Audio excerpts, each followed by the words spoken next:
É só aceitar, doutor. Sim, já aceitei. Agora eu vou pegar o outro fone de ouvido, desligar. Ok, ok. Tchau, tchau. Alô? Estão ouvindo agora? Alô? Estou sim, doutor. Não podemos falar, né? É, espero que esteja sendo gravado aqui, né? Bom, espera ou já viu? Você tinha dito que ia verificar aí, né? Foi? Eu acho que está sendo sim. Tá bom. O- É só, Beleza. só de som. Só Então de som. vamos fazer som, né? Beleza. O pessoal Podemos não começar? rádio. Legal. Eu gostaria que o senhor primeiro se apresentasse para o pessoal do canal Tradicionalista Clássico. Sim. Bom, eu sou Adriano Benayon, fui diplomata durante 30 anos, mas há muito tempo, e depois tive outras experiências também no Legislativo, né? Fui consultor de economia na Câmara e no Senado, na área de economia, por concurso, como sempre, e também fui professor em tempo parcial na UNB, disciplinas econômicas, fui professor em tempo parcial, nunca fui de profissão, né? E então, quer dizer, eu acompanho os fatos econômicos e políticos do Brasil há muito tempo, né? Desde desde a época mais ou menos que foi aquele ponto de partida que marca a nossa história, que foi a derrubada do presidente Vargas em 1954. É isso aí. O senhor também é advogado, se eu não me engano, Eu né? também me formei inicialmente em Direito, né? Logo depois é que eu fiz o concurso para a carreira de diplomata, né? Aí faz aquele curso branco, e foi isso. Mas depois eu acabei ficando mais envolvido com as pesquisas e os estudos de economia e acompanhando essa coisa. Além disso, é claro que você, a meu ver, você só pode ser um economista ou um analista político se você tiver uma certa base filosófica também. É verdade. Por isso eu andei estudando bastante alguns autores, né, especialmente Spinoza. Então eu sou muito admirador dos pensadores do século XVII. Leibniz, Spinoza, por exemplo. Aí também do Niccolò Maquiavello, na ciência política. Ah, sim. O senhor foi diplomata na Alemanha, no México e no Paraguai, certo? Pela ordem foi Bulgária, que foi na época do regime comunista, Paraguai, aliás, antes da Bulgária foi Holanda. Holanda, depois foi Paraguai, daí que foi a Bulgária, voltei ao Brasil, aí foi a Alemanha, consulado em Hamburgo e a embaixada em Bonn, que na época a embaixada era em Bonn, não tinha ainda a capital sido revertida para Berlim, né? E depois eu voltei ao Brasil, uma época em que eu atuei na divisão de Ciência e Tecnologia do Itamaraty, aí que eu interagi bastante, comecei naquela época a interagir bastante com o professor Bautista Vidal, né, que era secretário na época secretário de Tecnologia Industrial do Ministério da Indústria, né, que era o Severo Gomes, o ministro. E aí depois é que depois eu fui para os Estados Unidos, para a embaixada em Washington, onde eu fiquei 4 anos, e depois na embaixada no México, onde eu fiquei perto de 3 anos. Ah, doutor, você poderia relatar um pouco do que o senhor achou quando esteve dentro da Bulgária, em pleno regime comunista, durante a própria Guerra Fria, né? A vida lá era como é mostrada de fato nas mídias ocidentais, ou há muita manipulação da mídia por parte dos interesses pró-imperiais, né? Bom, em termos... para resumir, é o seguinte, realmente era um regime bem fechado, né? Porque os países comunistas ainda estavam... Bom, estive lá em 67, já não era mais o Stalin, né? Que comandava a União Soviética. Né? O Stalin morreu em 1953, eu creio, né? 52, 53. 53 ou 54, por aí. É. Mas, de qualquer forma, o regime ainda era bastante fechado, assim, politicamente. E, é claro que eles tinham, quer dizer, a ação dos serviços secretos americanos era muito especialmente atuante ali, ou tentando atuar na medida em que deixassem, né? E, então era um regime assim, bastante fechado. Mas a gente notava alguns pontos positivos ali, né? Embora a vida também do povo fosse muito modesta, inclusive porque a Bulgária era um dos países menos industrializados daquele bloco chamado socialista, mas você tinha, por exemplo, você via que, por exemplo, as escolas eram acessíveis a todos, todas as crianças tinham escola de graça, ninguém passava fome, era essa coisa assim. Porque aqui no Ocidente, sobre o regime comunista, a manipulação de informação, inclusive sobre a Coreia do Norte. Exatamente. Uns tempos falaram que eles comiam cadáveres, outra vez que eles comiam casca de árvore. Eu acho que isso já é exagero. Sobre os hábitos alimentares dos países lá asiáticos, também havia, antes do comunismo, o pessoal também comia, como na Coreia do Sul, né? Mesmo porque antes era uma Coreia só, né? Aí houve a guerra da Coreia, não é verdade? E o pessoal lá comia até por hábitos, ou então por necessidade mesmo, que não tinha nada para comer, comia rato, cachorro é uma comida, parece que é normal até hoje lá, né? Sim, é. Então são essas coisas assim. Doutor, então agora vamos voltar para o Brasil, né? O senhor citou que estudou muito, principalmente depois que a queda do Getúlio Vargas. O senhor acha que o último presidente que defendeu os interesses da nação foi o Getúlio Vargas ou houve algum outro depois dele? Eu creio que alguns tentaram defender, né? O próprio Getúlio Vargas ele não conseguiu defender na medida em que ele queria, né? E acabou sendo desestabilizado, derrubado e não fazendo, quer dizer, não comandando um processo revolucionário que teria sido a chance de o Brasil não ter entrado na degringolada em que entrou, né? Então, Getúlio Vargas, eu diria que foi o presidente que conseguiu fazer mais coisas beneficiosas para o Brasil. Foi o que mais conseguiu, mas não conseguiu tudo que queria, né? E também, na fase final, em que ele já voltou no regime supostamente democrático, no qual é tudo muito aberto, extremamente aberto à ingerência externa, né, de todos os modos, e a influência do dinheiro, né, que predomina muito na política, a corrupção muito ampla, que não é essa exatamente a que a mídia aponta, né, porque não há nada mais corrupto do que essa mídia, não é verdade? Com certeza, é uma mídia que mente, né? Uma mídia que destrói o conceito de pátria, de família. É o que tem um eminente economista norte-americano, que até foi da equipe foi um dos principais assessores econômicos do presidente Reagan nos Estados Unidos, que se chama Paul Craig Roberts. Esse pensador norte-americano, ele costuma chamar, em relação à imprensa, à mídia de lá, né, dos Estados Unidos e do Ocidente em geral, ele chama prostitute. Não sei se já viu isso, né? Não, ou seja, é um trocadilho que ele faz no inglês como prostituta, né? A mídia é prostituta. Então ele chama press, que é o termo para imprensa em inglês, né? Então ele chama prostitute.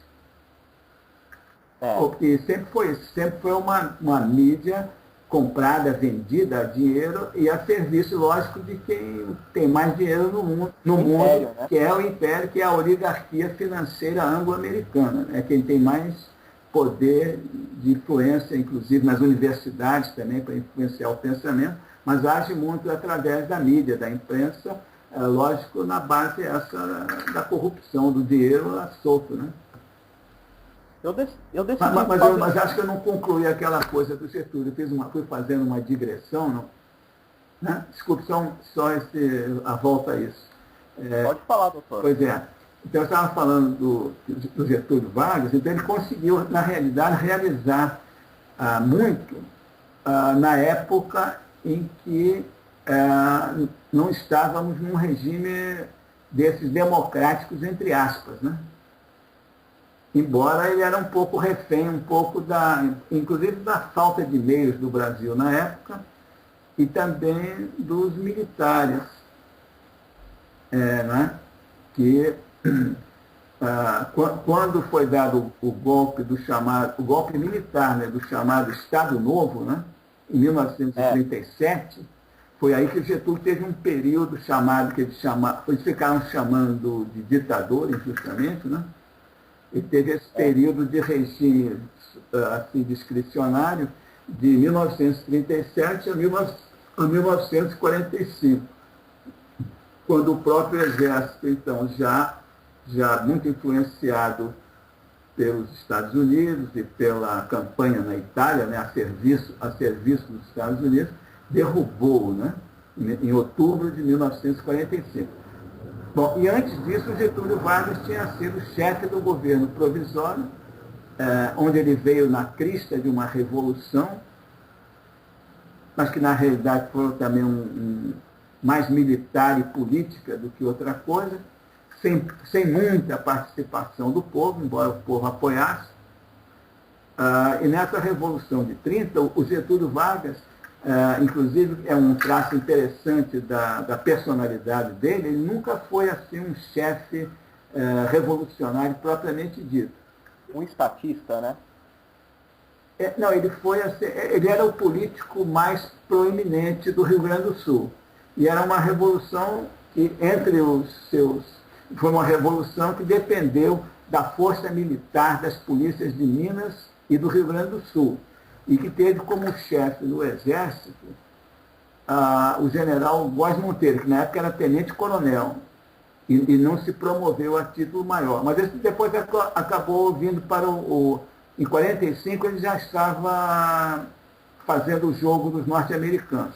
Mas naquela época de 1930, o general Góes Monteiro foi quem tomou assim, a iniciativa de pôr o exército brasileiro do lado da Revolução, que visava, assim, pelo menos na sua retórica, a acabar com aquela brincadeira do poder dividido entre as oligarquias de Minas e São Paulo, né? A política do café com leite. A política, né? Do café com leite. Então era uma revolução que teve um desencadeador lá na Paraíba, que também estava do lado, eram 3 estados só defendendo essa ideia. E aí houve o assassinato lá do político lá da Paraíba, e isso foi talvez um elemento também emocional que ajudou a desencadear a Revolução. Mas, fundamentalmente, os estados de peso que havia ali era Minas, né, e Rio Grande do Sul. E Minas se considerou meio assim, traída, né, naquela alternância lá pelo presidente Washington Luiz, então passou a querer que não fosse mais um paulista, que ia ser, né, se não fosse a Revolução, né? E aí, basicamente, o Getúlio Vargas, ele foi posto assim, como se fosse uma onda, assim na crista dela, mas ele não tinha sido o motor que fez movimentar essa onda. Até mesmo no Rio Grande do Sul, o Oswaldo Aranha e o João Neves da Fontoura, que eram os elementos políticos assim, mais ativos pró-revolução.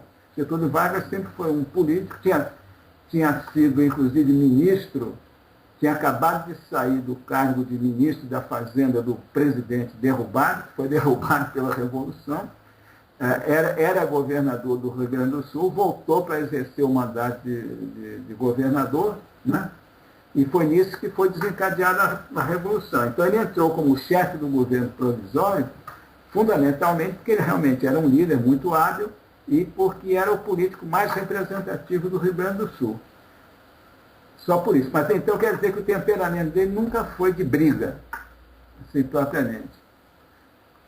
Então o senhor considera que o primeiro comando dele foi o mais promissor para a nação? Esses primeiros comandos foram assim, foi o primeiro governo em que houve mais realização para mudar aquela estrutura colonial do Brasil. E o Getúlio Vargas tinha uma noção disso, porque eu estava lendo uma das biografias sobre ele quando era bem jovem, como acho que ainda estudante de Direito, ou recém-formado em Direito, bem jovem lá no Rio Grande do Sul, ele já tinha feito um discurso em que ele dizia que era uma situação que não deveria ser continuada no Brasil, a de você exportar matérias-primas, depois importar aqui industrializado o mesmo produto que você tinha vendido em forma não processada. Só que compra de volta com uma forma bem mais cara, né? N vezes. Isso é um capítulo para a gente discutir bastante, se houver tempo mais tarde, na outra parte. Mas o interessante neste ponto é que o Getúlio tinha já essa noção desde jovem.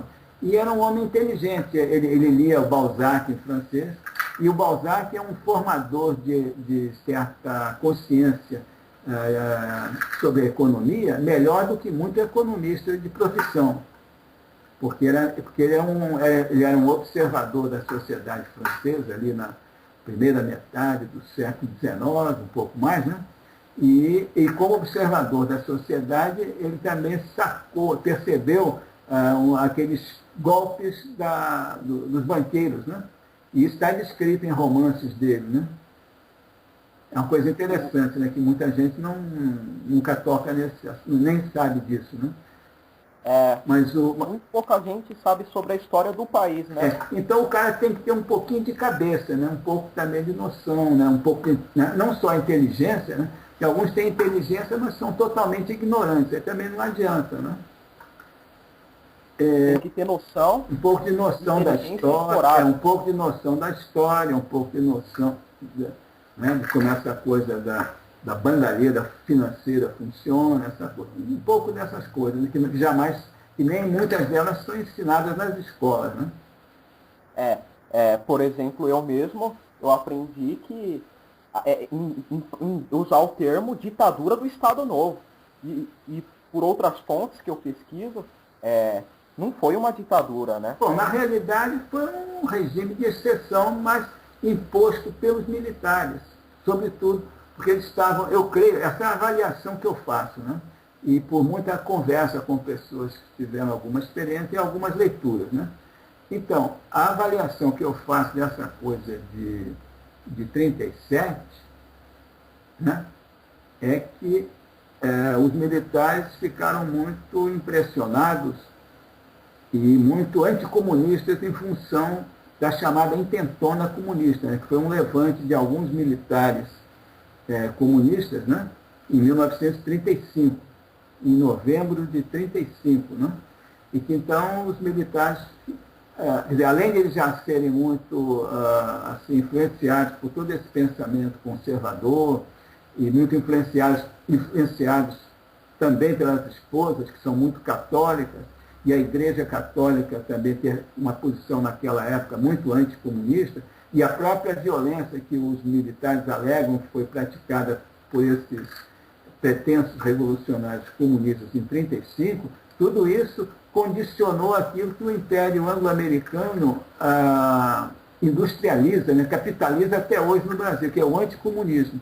Ou seja, eles manipulam esse sentimento do anticomunismo, que pode ser válido para muitos, mas independente de ser a favor ou contra o comunismo, o fato é que isso é aproveitado de uma forma para outros fins, que é interferir na política brasileira segundo os interesses deles, ou seja, do Império Anglo-Americano. Isso é muito importante, né? Você vê que cada fato tem quer dizer, cada desses fenômenos que persiste até hoje tem uma origenzinha, uma sementezinha lá naqueles tempos, né? Eles usam então o nome anticomunismo. Eles usam para outros fins, né? Porque então eles começam a dizer, eles começaram, por exemplo, a perseguir nacionalistas dizendo que era comunista, que não era. É um exemplo. Sim. Só porque era contra o atual sistema financeiro. Porque interessava desqualificar e neutralizar essas pessoas, né? E além disso também colocar fazer crer, fizeram crer, por exemplo, aos militares brasileiros que os Estados Unidos eram amigos do Brasil só porque eles eram os principais defensores do mundo ocidental diante da ameaça comunista da União Soviética, toda essa ideologia, entendeu? Isso tudo condicionou os golpes militares, principalmente o de 1964, né? Correto? Agora, o seguinte, então, para resumir o negócio do Getúlio, ele já começou a fazer coisas interessantes para o país, ainda como chefe do governo provisório, que foi até 1934, aí ele virou presidente pelo voto indireto, o voto da Assembleia Constituinte, que fez a Constituição de 1934. E nessa condição, presidente constitucional, ele ficou até 37. Como a gente sabe, depois ele votou em 50 pelo voto direto do povo, sob a Constituição de 46. Ou seja, o Getúlio foi presidente da República em 4 qualidades diferentes, né? Agora, então, vamos chamar essa primeira fase de 30 a 37, né? Nessa fase ele já fez muita coisa favorável ao Brasil, já houve uns progressos, né? Inclusive a questão das águas, a propriedade do subsolo ser da União, a própria legislação trabalhista já foi, creio que em 32, entendeu? Muita coisa o Getúlio já estava fazendo nesse período. Agora, então, no contexto já da pré-Segunda Guerra Mundial, né? Aquele negócio do comunismo também, com a tal intentona de 35, e o mundo já, por exemplo, a Espanha já estava em guerra civil, né, os republicanos apoiados pelos comunistas em luta contra os fascistas que estavam tentando e acabaram conseguindo derrubar a República Espanhola, né, com a guerra. Professor. Então, nesse contexto, desculpe, para fechar, nesse contexto todo, então os militares resolveram dar o golpe de 37, com o principal objetivo de reprimir os comunistas. O Getúlio Vargas, ele é chamado por alguns até de fascista, né? Exatamente, mas não tem nada a ver. Inclusive, eles chegam até a dizer que a legislação trabalhista foi copiada da carta, não sei o que, do Mussolini. Isso é uma besteira, não tem fundamento. Entendeu? Não tem. E, por outro lado, como você salientou há pouco, essa questão de ficarem chamando de ditador não tem muita coisa a ver. Então, o Getúlio simplesmente era o presidente da República, constitucional, né, como eu recapitulei, eleito pela Assembleia em 34, e aí os militares deram o golpe, ele estava na presidência, parece que os militares não tinham assim, um entendimento de estar de acordo para que um deles ficasse na chefia do governo, e continuou o Getúlio. O Getúlio ficou, de certa maneira, fazendo ali o jogo e tal, né? E continuando os projetos dele na medida do possível. E já também muito afetado pela iminência da Segunda Guerra Mundial. Aí veio aquela história toda, né? De os norte-americanos imporem a participação do Brasil na guerra, né? Porque se o Getúlio não negociasse com o Roosevelt a cessão das bases no Nordeste, eles já tinham sinalizado que eles iam ocupar na marra, né? Tem poder para isso, o Brasil nunca teve poder militar. Se pudesse fazer respeitar, então ele teve que fazer isso.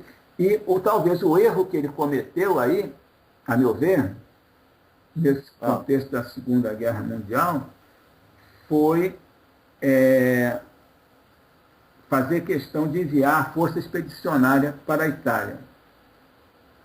porque o Brasil podia ajudar de outras maneiras, como ajudou, né, exportando matérias-primas e cedendo essas bases do Nordeste, não é isso?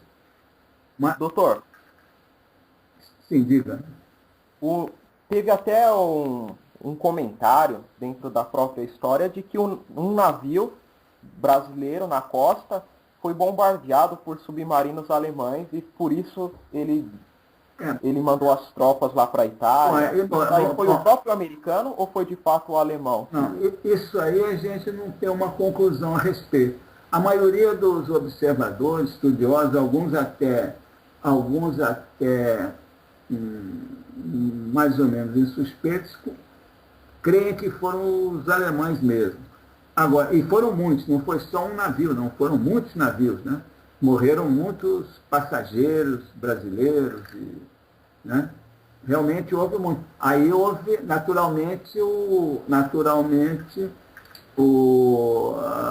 isso causou uma reação.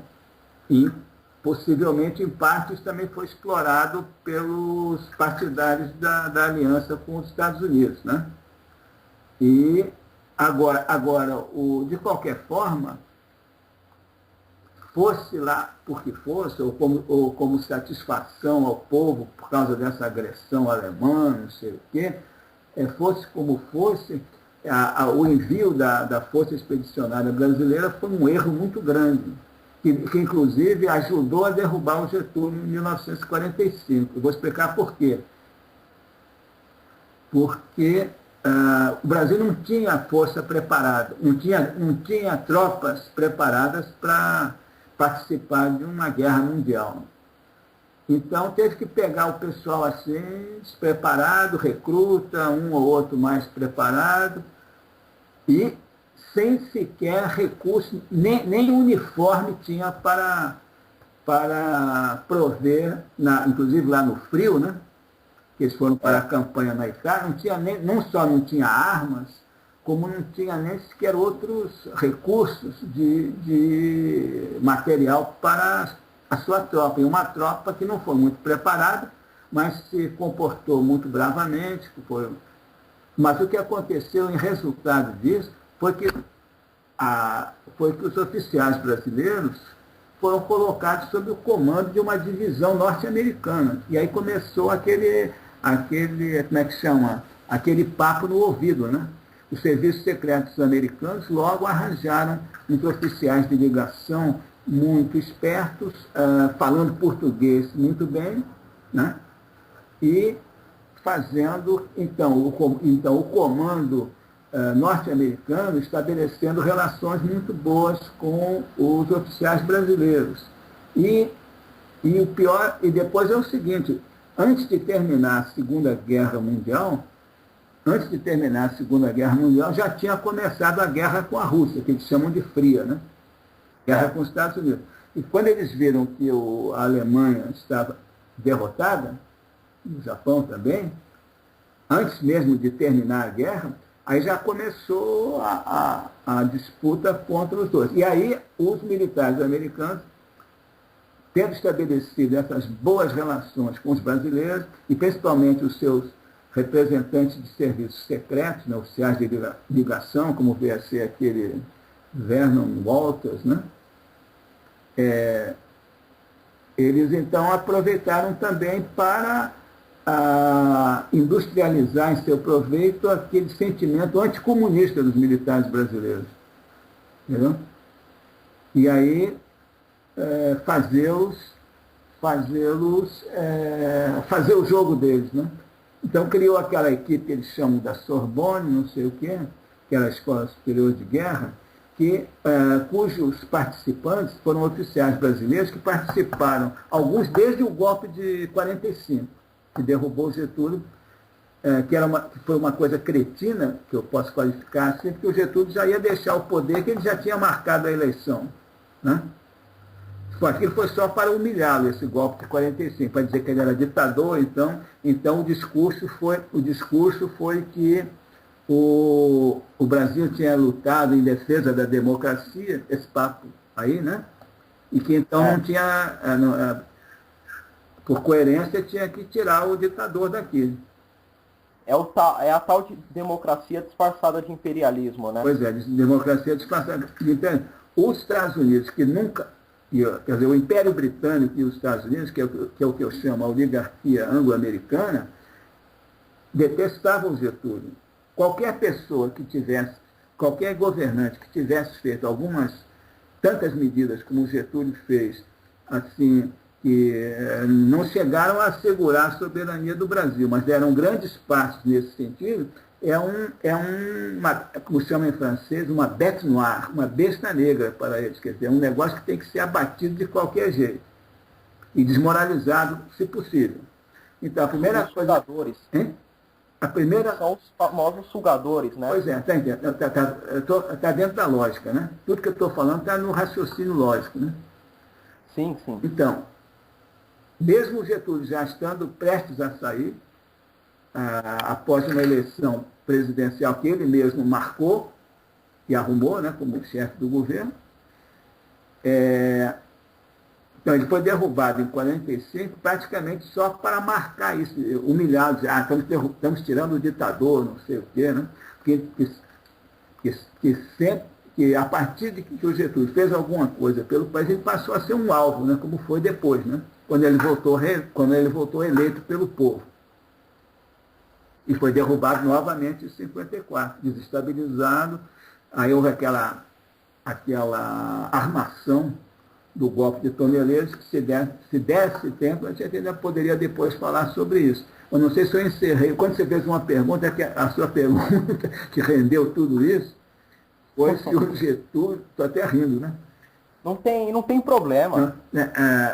A sua pergunta foi se o Getúlio foi o último presidente, o único, né, que defendeu os interesses do Brasil. Ele disse que a maioria nem tentou, né? Mas um ou outro tentou. Mas o que mais conseguiu realizar alguma coisa em proveito do Brasil foi o Getúlio. A minha resposta seria essa. E já que estamos nesse assunto envolvendo o próprio Exército, e a tirada do Jango do poder para o golpe de 64?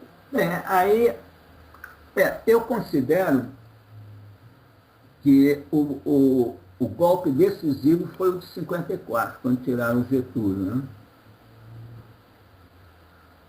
né? Porque depois o país já entrou em crise, né? Já entrou numa crise muito complicada, inclusive econômica, decorrente do próprio golpe de 54, que eu sempre assinalo nos artigos e em outras ocasiões que eu tenho de falar, eu sempre assinalo que uma consequência imediata do golpe de 54 foi a introdução de legislação de capital estrangeiro e de importação extremamente favorável às transnacionais. E com isso elas tomaram conta do país, né? Quer dizer, o Estado brasileiro passou a subsidiar de uma forma incrível empresas mundiais que já tinham muito mais poder do que a maioria das empresas brasileiras, ou quase todas elas, né, de capital nacional, que eram indústrias novas, que só tinham o mercado brasileiro, não tinham o mesmo grau de avanço tecnológico na maioria dos casos, né? Em alguns casos até tinham, mas na maioria dos casos não tinham. Então o Estado brasileiro praticamente decretou esse processo que hoje está culminando, ou seja, o Brasil completamente desindustrializado depois de se ter industrializado.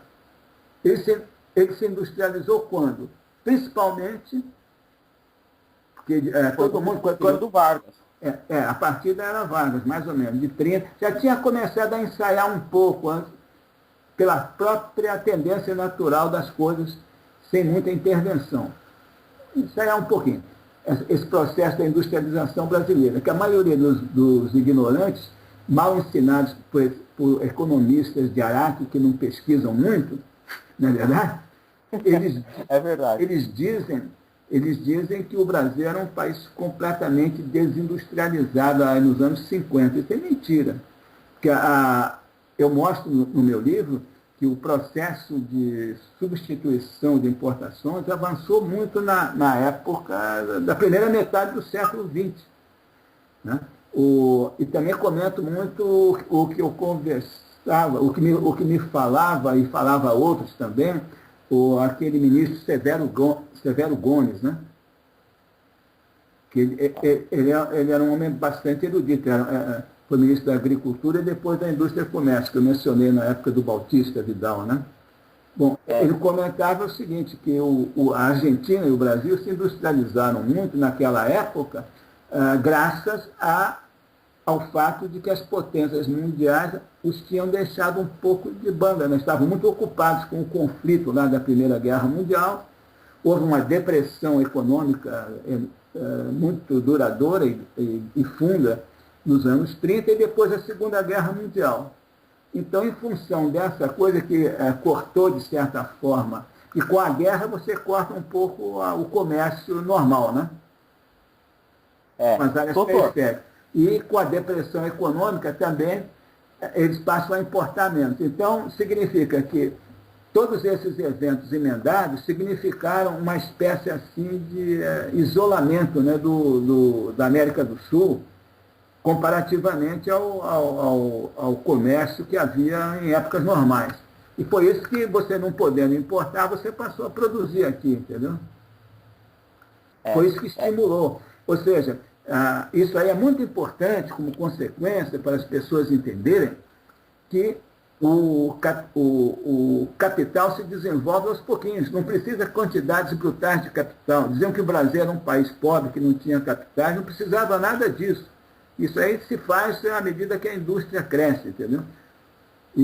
Doutor, o sentimento de antipatriotismo já é instaurado na população desde o primeiro contato com a educação do Estado, né? Sempre foi, né? Você vê que logo que o Getúlio entrou, ele até beneficiou os cafeicultores de São Paulo, mas eles eram tão influenciados pelo capitalismo inglês, né? Pela City de Londres, que eles arrumaram logo aquela Revolução de Araque também, de 1932, que os paulistas babacas comemoram até hoje, né?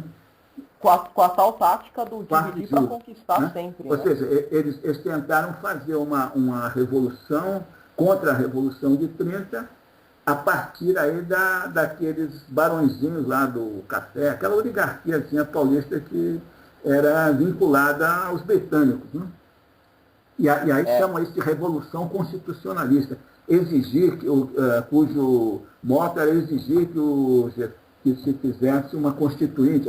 O Getúlio já estava tomando as medidas para isso, que redundaram na Constituição de 34. Então é sempre assim, é um pretexto que usam para os seus fins de enganar o povo.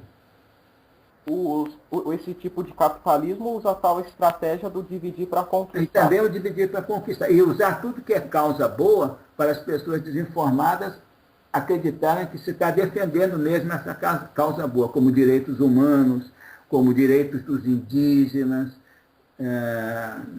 né? Direitos sociais. Uma série de causas que todo mundo estaria de acordo com elas são desvirtuadas. O meio ambiente, eles abusam demais. Entendeu? Eles usam as organizações para usar essas coisas que são boas como pretexto e de uma forma errada para servir os interesses deles e impedir o desenvolvimento brasileiro. Deu para entender? Entendi. Para ir contra os ideais antinacionais. Para usar isso sempre contra a nação, contra o desenvolvimento do país, porque o objetivo fundamental deles é aquele que eles já estão praticamente... já conseguiram, né? Doutor. Deixa eu só dizer que esse objetivo, que é aquele mesmo que o Getúlio já tinha sacado lá naqueles anos 20, lá no Rio Grande do Sul, que era esse, explorar desbragadamente os recursos naturais, os minérios do Brasil, deixar buracos, poluição, importar de graça ou barato os produtos do solo brasileiro que fica assim infertilizado por causa dos fertilizantes químicos, por causa dos agrotóxicos, o uso predatório dos recursos naturais para prover matérias-primas de graça para o império. A ponto que a soja, que é para exportar, exportada em grão, quer dizer, sem processamento, e 10% só dela vai como farelo, que também é baixíssimo grau de agregação de valor, né? Baixíssimo grau de processamento industrial, quer dizer, vai para o exterior, e isso aí ocupa 50% das terras que estão sendo usadas no Brasil. Para você ter uma ideia de como tanto os minérios como a agricultura, a terra, são usados 90% ou por aí a serviço do exterior e quase nada para o Brasil. Esse é o modelo brasileiro que eles agora, depois de 60 anos do golpe de 64, eles conseguiram. Ou seja, o Brasil já decaiu estupidamente a participação da indústria no produto bruto, já caiu estupidamente o grau de industrialização do país, e é isso. O Brasil hoje, inclusive, é o maior produtor de soja do mundo e tem a sua população morrendo de fome, né? Exatamente, você deixa... E isso cada vez aumenta mais. Eu estava vendo aí outro dia, parece que a soja aumentou um pouquinho mais em relação às outras culturas maiores, que era arroz e milho. Que seriam arroz e feijão, eles plantam um pouco, é alimento aqui do povo, né? Mandioca, né, que podia ser um grande alimento do povo, né? Podia ser mais cultivado, né? Agora vamos para um assunto também que me intriga muito, e a todos que seguem o canal Tradicionalista Clássico. Por que o Brasil não produz tecnologia? Por que não há interesse do nosso governo, ou porque as forças externas não permitem que façam desenvolvimento tecnológico aqui? Essa pergunta também é muito importante. E, mais uma vez, eu ligo os acontecimentos assim historicamente, né? Então, volto ao golpe de 54. Bem, claro que a indústria brasileira até então, ela já era dependente tecnologicamente, mas você fazendo, você acaba aprendendo alguma coisa, vai tentando às vezes, e muitas vezes você foi desenvolvendo tecnologias aqui. Até temos exemplos muito interessantes, tanto no setor estatal como no setor privado. Mas o que acontece é o seguinte, no momento em que, após o golpe de 54, você deu o governo brasileiro dominado por militares que eu chamaria entreguistas, iludidos ou não pela amizade dos Estados Unidos, juntamente com a velha UDN, né, que era um partido que tinha no seu estatuto ter boas relações com os Estados Unidos. Doutor, diga lá. Só interrompendo um pouquinho, o golpe de 64 foi feito pelos Estados Unidos, certo? Também, mas o de 54 também. E quando eu digo Estados Unidos, não é só Estados Unidos, não, porque o Serviço Secreto Britânico tem uma atuação muito importante, pelo menos em 54. Não é só Estados Unidos, né? É um império lá, né? Muito bem. Agora, mas eu estava naquele ponto da sua pergunta da tecnologia, que é muito importante. Então, o professor Bautista Vidal, nas conferências assim, bem incandescentes que ele fazia, né? E sempre que tinha uma oportunidade, ele explicava para que as pessoas entendessem um pouco melhor essa questão da tecnologia, que é objeto de uma enorme mistificação e confusão, né?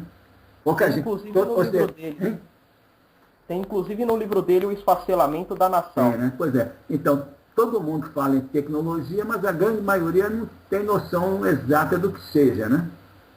Bom, então é o seguinte, uma coisa fundamental que ele dizia era que você, para desenvolver tecnologia, você tem que ter empresas que estejam produzindo para o mercado, competindo nele. Bom, o que é que o golpe de 54 fez quando foram baixadas aquelas instruções da Sumoto, que eu menciono muito nos artigos que escrevo, né? instrução que permitiu, por exemplo, as indústrias estrangeiras, as indústrias das transnacionais, cujo carro-chefe foi a automobilística, não é isso? E que o Juscelino, que era um grande enganador, ajudou a implantar, né? Estrangeira. O pessoal é tão instruído na ignorância que eles pensam que eles acham que o JK foi um desenvolvimentista, não é isso? E acha que ele foi um excelente presidente com aquela tal história de 50 anos em cima, uma mentira deslavada, né? Mas que logo que ele saiu, começou a explodir a dívida externa, a inflação também, que até ele, nenhuma nem outra eram preocupantes. O Getúlio Vargas, falando nele, voltando a ele tinha quase que zerado a dívida externa na época da Segunda Guerra Mundial, né? Nós vamos voltar ao ponto crucial da tecnologia, tá bom? Certo. Então, o professor Bautista Vidal dizia que, repito, que para desenvolver tecnologia você tem que ter indústrias, lógico que de capital nacional, produzindo para o mercado, podendo competir no mercado, correto? Então, na medida em que o golpe de 54, comandado pela UDN, que era um partido essencialmente entreguista, embora tinha um ou outro lá que não fosse, e os militares apaixonados ou influenciados pelos Estados Unidos. Então, esse governo, o que ele fez? Ele fez baixar, colocou economistas, né, inteiramente ligados lá à oligarquia anglo-americana, nas posições-chave, Ministério da Fazenda, etc., comandando a economia. E o que eles fizeram? Eles baixaram, por exemplo, a Instrução 113 de janeiro de 1955, da SUMOP, que era o que fazia o papel do Banco Central na época, ainda não tinha sido criado. Então, essa instrução... Professor, só interrompendo, o Banco Central foi criado quando? O Banco Central foi criado após o golpe de 64, em dezembro, pela Lei 4.595, de dezembro de 1964. O senhor vê com que olhos a criação do Banco Central? Bom, eu peço licença para entrar nessa outra questão que é importante também, mas não sem fechar a da tecnologia, para a gente concluir isso aí que eu acho fundamental que os nossos colegas, ouvintes, entendam. Sim, desculpa. Não, tudo bem, a gente vai por etapas, né? Então, quando, repito, baixaram esse pessoal a serviço da oligarquia estrangeira, baixou a Instrução 113 da SUMOP, o que essa instrução permitia? Permitia que as empresas multinacionais importassem para o Brasil a sua maquinária usada, né? A Instrução 113 permitia que as multinacionais fizessem trazer para o Brasil a sua maquinária, o seu equipamento usado e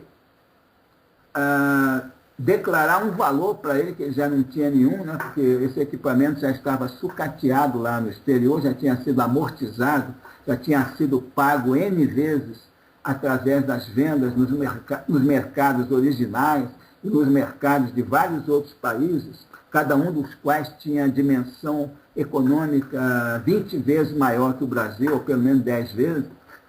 Né? Então, esse negócio que estava mais do que pago, essa instrução, além de ser uma maquinária usada, velha, permitia registrá-la no Banco Central como se fosse investimento em moeda, e por um valor que a multinacional arbitrava. Ela dizia, mas esses equipamentos aqui custam 100 milhões de dólares. Então, registrava por esse valor, como investimento estrangeiro em moeda, como se fosse moeda. Ainda dava, depois deram vantagens ainda em outras instruções, vantagens cambiais para quando esse equipamento era transformado de moeda estrangeira em moeda nacional e depois na saída das despesas ou dos lucros, né? Davam 2 vezes vantagem cambial enorme de quase 100%, porque havia 2 taxas de câmbio diferentes na época, né? Então era uma taxa de câmbio para uma coisa, outra para outra, e sempre favorecendo as multinacionais. Elas nem precisariam de tanta vantagem, porque se você as deixasse entrar aqui livremente, possivelmente, elas já ocupariam o espaço do mercado. Mas, além disso, o entreguismo era tanto que resolveram dar essas vantagens absolutamente incríveis. Então, qual é a consequência disso? A consequência é que elas passavam a dominar o mercado. Então a indústria no Brasil passou a ser crescentemente, a partir daí, um feudo das multinacionais, porque não tinham concorrência aqui dentro. E a tecnologia que elas usavam era a tecnologia delas. Elas não tinham. Porque como os mercados lá no exterior estão mais avançados, são maiores que no Brasil, você desenvolve a tecnologia lá. Depois que ela fica um pouco obsoleta lá, aí você passa a produzir com ela aqui. E jamais você vai ter campo para o aproveitamento de tecnologia nacional. Você só teve desenvolvida nas empresas que já eram nacionais e que a multinacional não tinha entrado ainda nesse setor, aqui no Brasil.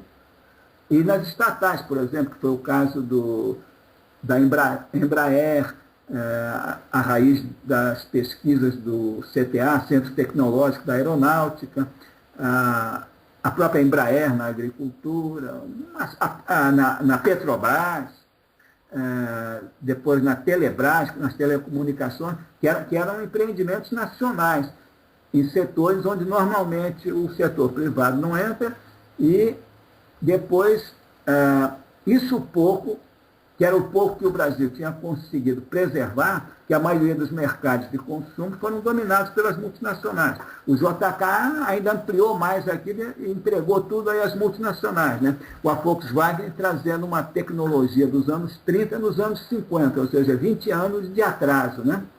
Não é isso? Ou seja, até perdi aqui o fio da meada, que é tanta coisa, né? 20 anos de atraso. Na tecnologia, por exemplo. Estou dando um exemplo concreto, né? Tecnologia para construir o Fusca na Alemanha foi nos anos 30. Isso entrou aqui pelas mãos do Juscelino e com a legislação aquela do golpe de 54, né? A legislação de 55, né? Entrou com aqueles favorecimentos todos, né? E aí eles dominaram o mercado, com o mercado todo. E aí quem é que vai poder desenvolver tecnologia nacional? Quando aparecia alguém tentando fazer alguma coisa, era boicotado pelo próprio governo. Ou seja, que à medida que você permitiu isso, a partir do golpe de 54, os governos foram praticamente dominados pelo poder econômico maior das transnacionais aqui dentro. Então, tudo foi ficando mais difícil para a empresa nacional. Em 64, a raiz daquela instabilidade toda, que derrubou o João Goulart, né? E que já vinha criada justamente por isso, foi criada essa instabilidade de inflação e de dívida externa, déficit externo, problemas de pagamento de dívida externa, tudo isso já se acentuou logo que o Juscelino saiu do governo. Nessa época aumentou pra caramba a dívida, né? Começou a aumentar, deu o primeiro grande salto com o Juscelino, depois continuou a aumentar, porque os militares depois quiseram imitar o modelo do Juscelino, o falso milagre, né? Eles apontavam como um milagre econômico, que era, durante o qual você tem taxas de crescimento alto, mas você planta uma infraestrutura e uma estrutura econômica que vão determinar a queda desse PIB, a estagnação dele por décadas. Entendeu? Então, a partir de 64, continuou o atraso tecnológico e as pessoas que queriam... Não, e ainda vou dar mais um detalhe, que o Roberto Campos, que foi colocado como czar da economia, que era um homem ligadíssimo aos americanos e britânicos, a pretexto de corrigir as distorções da inflação, né, e a crise, não sei o quê, né, ele adotou uma política restritiva,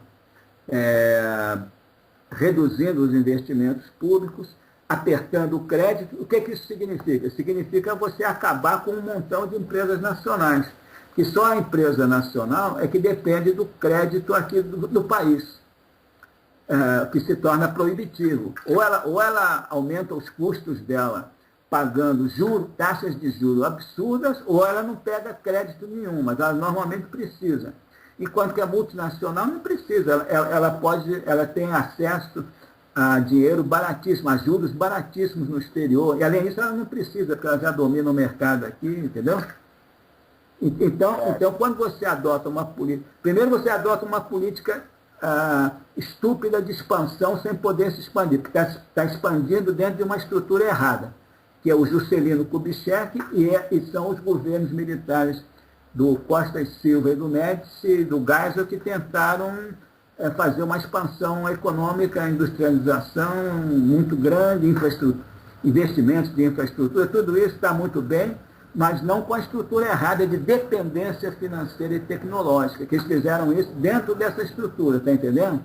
E aí, esse crescimento que você tem naqueles anos, que eles ficam animados e chamando de milagre econômico, aquilo dá, após alguns anos, aquilo dá com os burros na água, cria uma crise, cria crises cada vez maiores, como acabou desembocando na crise de 1982, quando o Brasil já não tinha mais um centavo em moeda estrangeira para fazer face a uma dívida que tinha crescido estupidamente, a ponto de no final dos anos 70, todos os empréstimos que se tomavam no exterior, créditos, financiamentos, eram para refinanciar dívidas antigas, entendeu? Já não se fazia mais nada de novo, porque já tinha entrado na situação em que a bola de neve não pode mais ser segurada, né?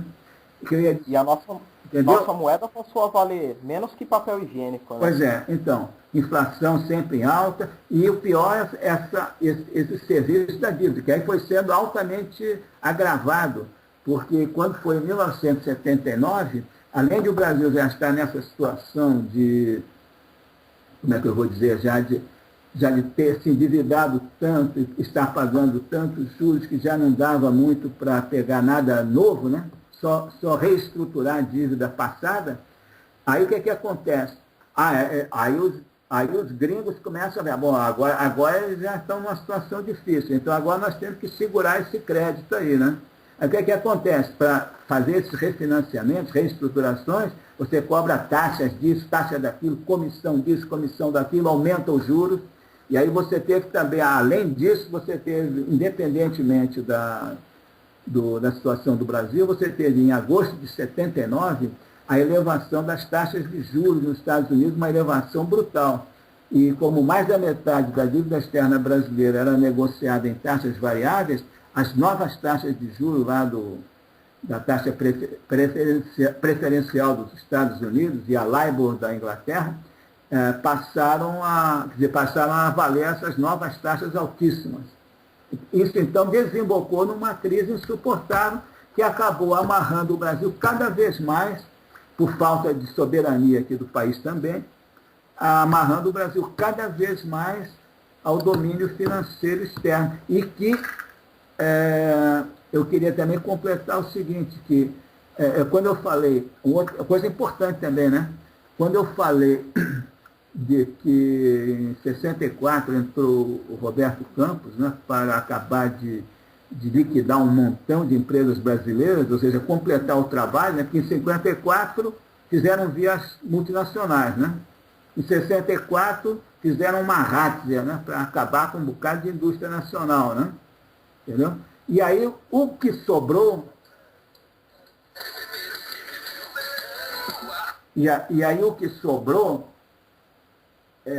que ainda era muita coisa, com esse debilitamento do Brasil, com essas crises todas, né?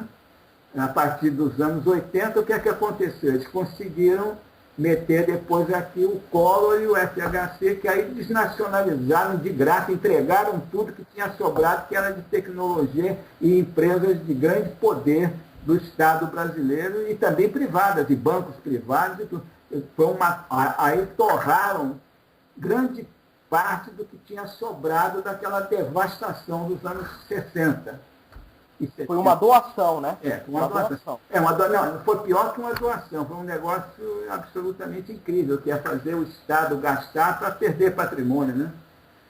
O FHC fez despesas, causou despesas da União enormes, de centenas de bilhões de reais, para supostamente sanear empresas, para entregá-las sem passivo nenhum, e aí praticamente as doou, né? Recebendo pagamentos de moeda podre, aquele negócio tudo isso. Doutor, isso é crime? É internacionalização do solo pátrio, a privatização da Vale? Eu creio que sim. Os crimes cometidos por essa gente aí, essa aí que eu mencionei, se a gente for elencar, vai encontrar mais de 100. Não é não é só a Vale Rio Doce, são N crimes. A Vale valia... Putz, agora eu esqueci. Isso aí é o seguinte, a conclusão, avaliando o patrimônio da Vale, é que você não podia precificar, não tem preço. Você não pode saber, por exemplo, o Brasil parece que tem 100 bilhões a maior parte da Brasil, 100 bilhões de toneladas de minério de ferro, concessões, reservas, né? Muito bem. Isso aí, mesmo nesse ritmo alucinante de arrancar o mais que pode para mandar lá para a Ásia, né? E para outros lugares, isso aí ainda dura mais de 500 anos. Muito bem. Como é que você vai avaliar o preço do minério de ferro daqui a 10 anos? Você não tem como. Se você não avalia daqui a 5 anos, 10 anos, como é que você vai avaliar daqui a 100 anos, daqui a 200 anos? Entendeu? Então não tem preço. E em outras coisas que aí isso está mais ou menos, até o Ministério Público na época, que ainda não era totalmente assim, vamos dizer, conivente com esse processo que está havendo aí, as ações dos procuradores e de outras pessoas fizeram, que estão paradas na justiça até hoje, elas mostram um patrimônio fabuloso da Vale, que não dá para ser... Você tem um exemplo, mas são N outras coisas, entendeu? Você tem esse caso do minério de ferro, mas tem N outras coisas lá que formam parte do patrimônio que foi alienado de forma ridícula ali, um negócio que era... Inclusive tentaram privatizar a Petrobras mudando o nome dela. Não, isso não. O nome é o de venda. Eles privatizaram a Petrobras através de outras medidas. Privatizaram boa parte e aminaram, né? É o que eles estão tentando completar agora, né? Quer dizer, ou seja, nesse governo do FHC, eles, a única coisa que talvez ele não podia privatizar, assim, que era um símbolo e tal, ele atingiu já de forma quase mortal, né? Com aquela lei 9.478, acabou praticamente, na prática, acabou com o monopólio do petróleo que está na Constituição, mas como tudo que é a favor do Brasil, que está na Constituição, não funciona. Só funcionam os artigos que eles puseram lá, e as emendas constitucionais, que são para prejudicar e destruir o Brasil. O que é a favor não se aplica, entendeu? Está na Constituição. Estamos nesse tema aqui, então, como o senhor Bautista Vidal fala num vídeo dele com o Dr. Enéas, que a globalização é a competição entre nações. E o porquê as nações de solo mais rico estão morrendo de fome, têm a sua população na pobreza, e os países de solo pobre, que não tem nada, como muitos países da Europa, têm a sua população com o maior desenvolvimento do mundo. Eu sou mais radical que o Bautista e que o Dr. Enéas, né? Eu vou dizer que, na realidade, a globalização não é uma competição entre nações. Ele deu um toque, estou falando aqui com meu amigo aqui. Quer dizer, a globalização é uma competição comandada pelas oligarquias que comandam os países desenvolvidos, alguns dos países desenvolvidos, porque ali também nem todo mundo é igual, né? Você tem a liderança dos anglo-americanos e o resto ali são satélites, né? E você... É a competição entre a galinha e a raposa. Pois é. Competição entre galinha e raposa e, ao mesmo tempo, a globalização é isso, é um pretexto para você fazer o que fizeram aqui, que estão fazendo desde aquele tempo, ou até antes daquele tempo, né, que é 54, que eu assinalei como um marco, não é isso? Porque vão se apropriando dos meios de produção no mundo inteiro. Então, a globalização é um nome bonitinho para disfarçar isso e outras coisas, né? Mais fácil, né? Qual a visão que o senhor tem dos BRICS? Sim, os BRICS. Os BRICS é o seguinte, não é tão fácil de avaliar, né? Mas, então, nós temos elementos um pouco díspares aí, né? Nós temos, o BRICS Brasil, né? Brasil, Rússia, Índia, China e África do Sul agora, né? Faz parte, né? South Africa, né? BRICS, né? Muito bem. Então, vou falar rapidamente de cada um para ver se a gente dá para prever alguma coisa a respeito do conjunto deles, né? Se esse conjunto vai funcionar. Ou seja, Brasil é um país que ainda tem um restinho de... que ainda consegue fazer um restinho de esforços no sentido de alguma autonomia. Foi por isso que, apesar de eu considerar muito fraco e até horroroso essa presidência da Dilma, eu fiz campanha a favor dela, nem tanto a favor dela, mas mais contra os outros dois que foram apresentados, né? A Marina e o Aécio, né? E esses aí seriam mais claramente aceleradores do processo de entrega do Brasil, correto? Correto. Bom, então, o fato é o seguinte, que o atual governo do Brasil, vamos dizer assim, no mínimo, ele não tem força, ele não tem força para conter o avanço do império aqui dentro. Mas tenta alguma coisinha. Então, até na área de defesa, uma outra. Então, o BRICS, então, para o Brasil, seria um suporte para ele conseguir segurar um pouco, ter um pouquinho mais de resistência ali. E na medida, e talvez essa participação do Brasil no BRICS seja uma das razões pelas quais, embora o governo da Dilma e o PT não tenham condição de segurar o avanço do império aqui dentro, e também nem muita vontade, nem muita consciência de nação, mesmo a Turuna, por exemplo, não tem muita consciência de nação, embora, né? Bom, quer dizer o seguinte, então, na medida em que o Brasil tenta algumas válvulas de escape dessa dominação total, e o BRICS seria um meio de conseguir um pouco mais disso, ou seja, ter parceiros um pouco menos, assim, imperialistas, vamos dizer assim, na China e na Rússia, por exemplo, na Índia. Nessa medida, então, essa talvez seja uma das razões principais pelas quais o Império quer derrubá-la, né? Está fazendo uma campanha de desestabilização e tentou impedir a eleição dela, né? Jogou tudo nos outros. É por isso que o Império a quer derrubar, mas não que ela sequer se aproxime da capacidade de resistência que, por exemplo, a Cristina Kirchner demonstra na Argentina. Não sei se... Então o PT seria uma barreira ao entreguismo? Uma barreira, mas uma barreira que eu considero fraca e pouco consistente. Não tem o PT não tem assim uma estratégia clara. Né?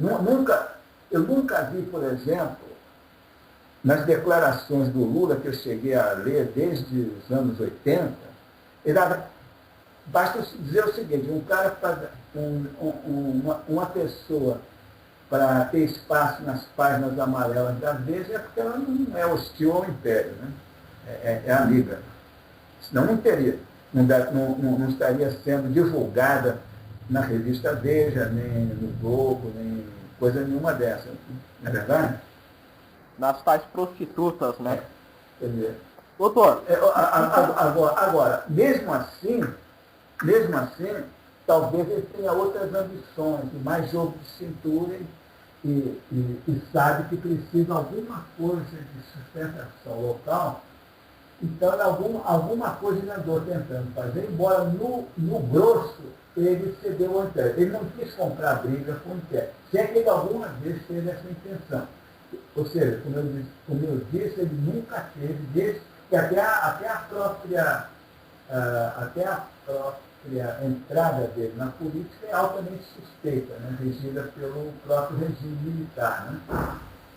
Né? Mas, de qualquer maneira, comparativamente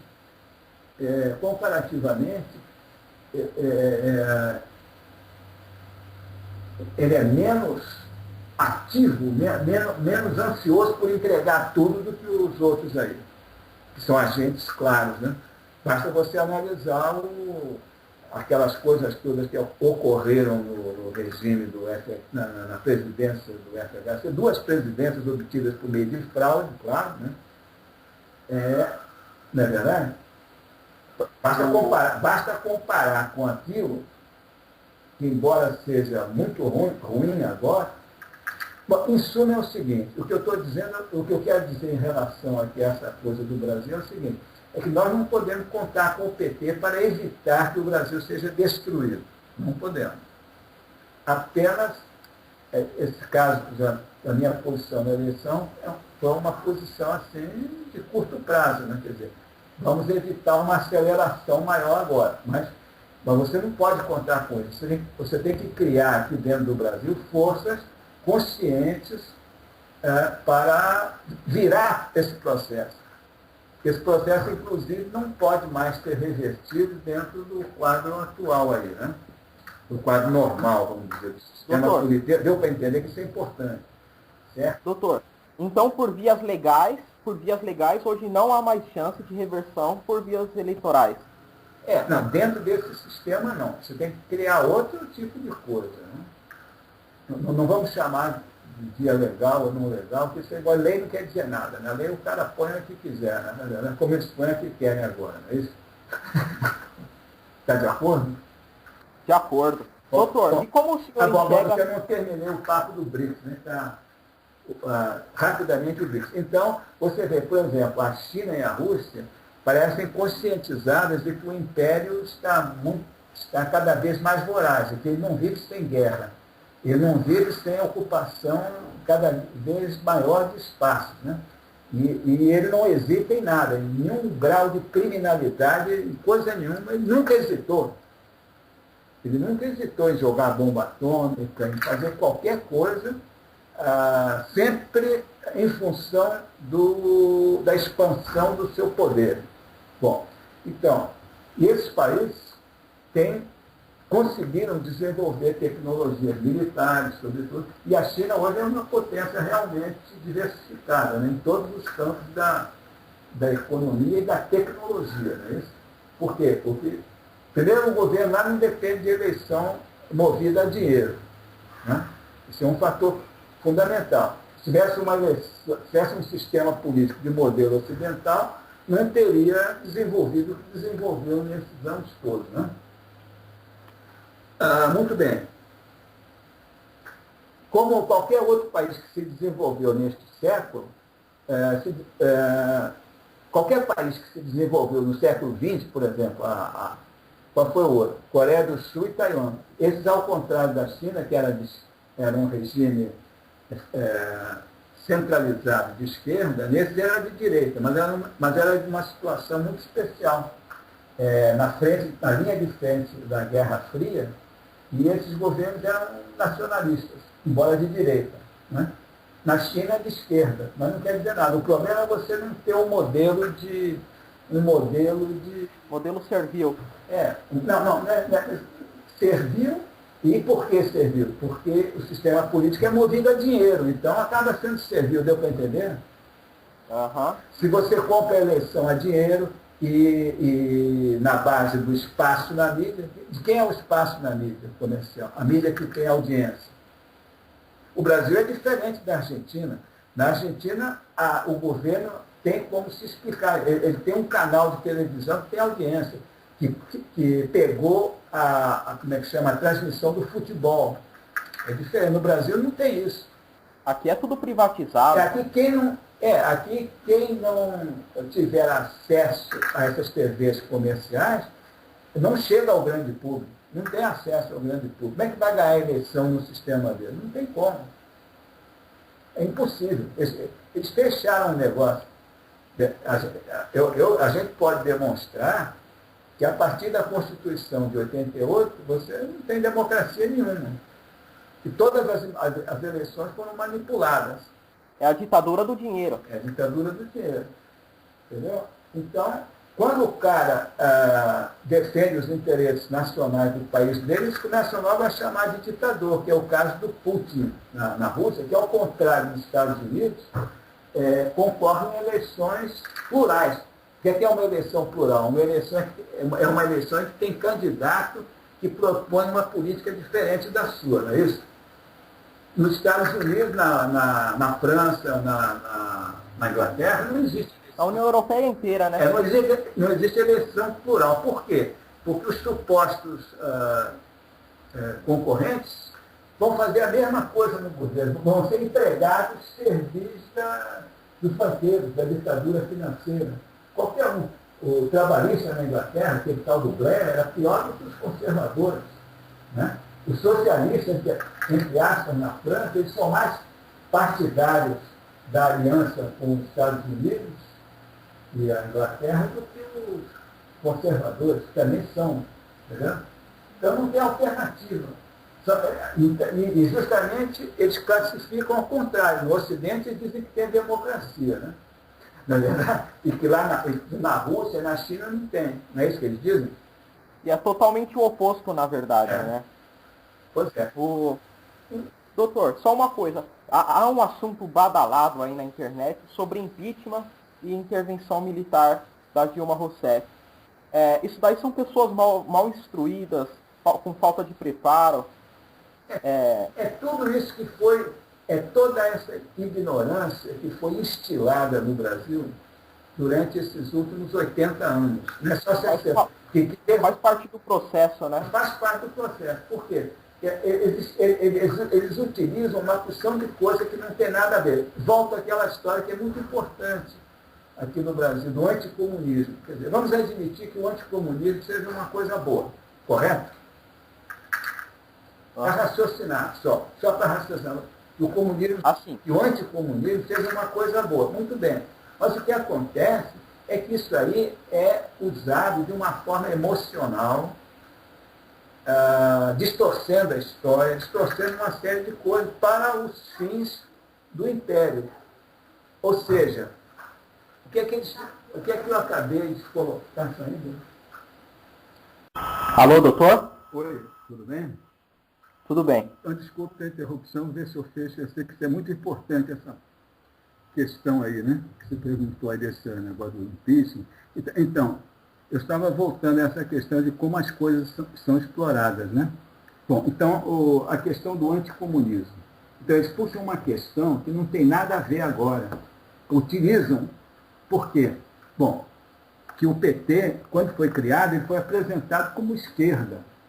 Quando os próprios mentores do regime militar que estavam organizando a chamada transição, eles encheram a bola do Lula para que ele viesse a ser uma suposta, com a finalidade de criar uma divisão na esquerda, porque na esquerda havia o Brizola, que era um líder com certa tradição nacionalista. Então, Trabalhista ele, né? Trabalhista e nacionalista. Entendeu? Então, o objetivo ali foi só que quando entrasse em função, em vigor, a suposta, a falsa democratização, né, que foi criada em 88, né, quando começassem as eleições, já no regime supostamente democrático, arranjar uma maneira de evitar que o Brizola fosse eleito presidente da República. Uma das finalidades principais da criação do PT foi essa. Claro que várias pessoas se animaram, os católicos da teologia da libertação, não sei mais quem, uma opção de gente se animou com esse negócio da criação de um partido trabalhista, mas isso foi um golpe para dividir a esquerda. E dividir a esquerda com uma falsa opção.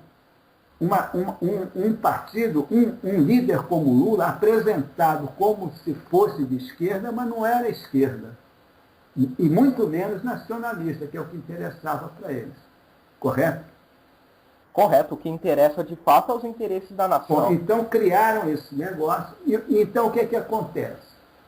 Voltando ao que eu estava dizendo antes, na medida em que o Lula tem mais jogo de cintura, inclusive não é burro, e o PT, a própria Dilma, pode ter um pouquinho ainda de resto de inclinação nacional e tal, na medida em que eles não são tão radicais na entrega do Brasil ao Império, então o sistema quer desestabilizá-los. Mas tirá-los para colocar, logicamente, alternativa mais radical em termos de entrega do Brasil, né? O objetivo deles é esse. Então, como eles criaram esse negócio de PT com essa aparência de esquerda, né? De trabalhismo e uma opção de coisas e bandeira vermelha, né? Que na verdade é neoliberal também, né? Esse negócio de neoliberal é um papo furado, né? Mas o que eu vou dizer? Eles não são neoliberais, não são. São pró-imperiais, né? Eu chamaria, também não são pró-imperiais. Eles servem ao império porque eles são pragmáticos, eles querem gozar do poder, alguns querem ficar ricos, então para eles têm que conviver com o império. Mas eles não são pró-imperiais, eles não são nada, entendeu? Deu para entender? O Lula, como definiu um político até bom, né? Que é uma coisa rara, ele definiu o Lula como sempre, ele nunca deixou de ser um sindicalista de resultados, entendeu? Então, ele negocia com o Império, com os banqueiros, ele assegura, logo que ele entrou, ele fez um contrato com eles, pôs o Palocci no Ministério da Fazenda, juros altos, os bancos tiveram mais lucro que nunca, mas ele não é um neoliberal. Isso foi uma coisa que ele fez para poder fazer o que ele gostaria de fazer, que criar essas bolsas família. Não, e realmente, do ponto de vista econômico, ele não é neoliberal. Ele até percebeu na crise que tinha que apoiar o Tesouro, tinha que financiar o BNDES para financiar a indústria, e faz várias coisas que não podem ser qualificadas de neoliberal. Esse negócio de neoliberal não existe. Nem os mais entreguistas são neoliberais. É uma dessas falsas discussões que eles colocam aí, né? Para confundir a cabeça da gente. Confundir a cabeça das pessoas. Você está entendendo a essência do que seria o negócio do Lula? É um pragmático, entendeu? Agora, ele sabe que, como ele não é revolucionário, que para o Império não mandar aqui dentro, só numa outra situação, né? Que o quadro atual não viabiliza, né? Nem economicamente, nem politicamente, não é isso? Até porque a principal arma do Império são os meios de comunicação, né? Comunicação. Então, o Lula não tem estofo, nem vontade, nem intenção nenhuma de brigar contra o Império. Mas, por outro lado, ele tenta defender alguma coisa que não seja do Império, inclusive para ter um pouco de base popular, que também é meio de barganha dele, né? Se ele não tiver algum apoio popular, sustentado em alguma coisa concreta, ele também não se sustenta. Então ele joga nisso, deu para entender? Uhum. Agora, os que eles querem colocar no lugar dos petistas, que não resolvem o caso brasileiro, mas pelo menos tateiam um pouquinho, né? Os que eles querem colocar, eles não têm consideração nenhuma com o povo, com coisa nenhuma, é só com os banqueiros mesmo e o império, entendeu? Por isso que eles querem colocar. E usam, e justamente eles já, para não dar opção nenhuma ao povo brasileiro, eles já tinham criado o Lula como uma falsa opção, como se fosse de esquerda, que não é de esquerda, uma figura de esquerda. Então, uma das coisas que eles utilizam para que o povo, que o povo está ressentido por essa situação econômica e social, mas a culpa não é tanto do Lula e da Dilma, como do que veio antes deles. Mas o povo não vai entender isso. O povo está sabendo que a situação está ruim. Sempre, como não tem memória, vai achar que a Dilma é a pior que já houve, não é isso? Até porque no governo do Fernando Henrique Cardoso, o Brasil era o segundo país do mundo com o maior índice de desemprego. Só que isso ninguém lembra. Essas coisas ninguém lembra. Nada das coisas horríveis daquela época que fizeram, que são enumeradas, ninguém lembra. E o pessoal está sentindo agora. Então tem tudo a favor, o Império, para derrubar a Dilma. O povo não está gostando dela, porque não está gostando da situação. Mas 90% do que está de ruim e de miséria é estrutural. Decorre desde aquela estrutura que começou a ser implantada lá em 54, correto? Mas quem é que vai entender isso? Bom, por outro lado, eles têm uma oportunidade boa para derrubá-la se quiser, ou se não derrubá-la, pelo menos terem maior poder de chantagem sobre ela. Se você não conceder ainda mais do que você já vem concedendo, nós vamos intensificar essa pressão de impeachment e de ter desestabilizado, deu para entender? Serve como elemento de chantagem também. Não quer dizer que eles necessariamente vão derrubar a Dilma, correto? Serve desses dois modos, não é verdade? É para desestabilizar o governo, né? Não, pelo menos para obrigá-lo a fazer mais concessões. Quer dizer, vamos dizer, entregar mais da Petrobras, deixar... Seria ao império, né? Quer dizer, fazendo mais concessões, como está fazendo, né? Agora já está acabando com aquela política que o Lula começou de o Estado investir mais e tal, né? Entendeu? Professor. Mas deixa eu só concluir, então, isso é muito fundamental, me desculpe, que é o seguinte, Pode concluir. então, voltando àquele negócio, então, como eles criaram o PT com aquele negócio de bandeira vermelha e tal, eles podem combinar esse desagrado que há em relação ao governo, eu estava falando que nem culpa tanto dele não é verdade? Eles podem combinar esse desagrado com o anticomunismo. Você sabe que esse pessoal dos anticomunistas emocionais e fanáticos é uma coisa tão engraçada. Eu recebo N mensagens desse pessoal, eu vejo, é uma coisa tão fanática, tão irracional, que tudo que não presta é comunista, né? É comunista. Até o FHC para eles era comunista.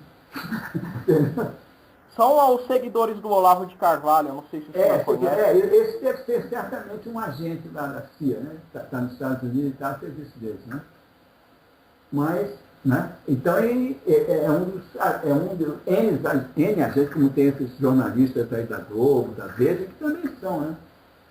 Eles só escrevem coisas para alimentar mais esse ódio e essa enganação, né?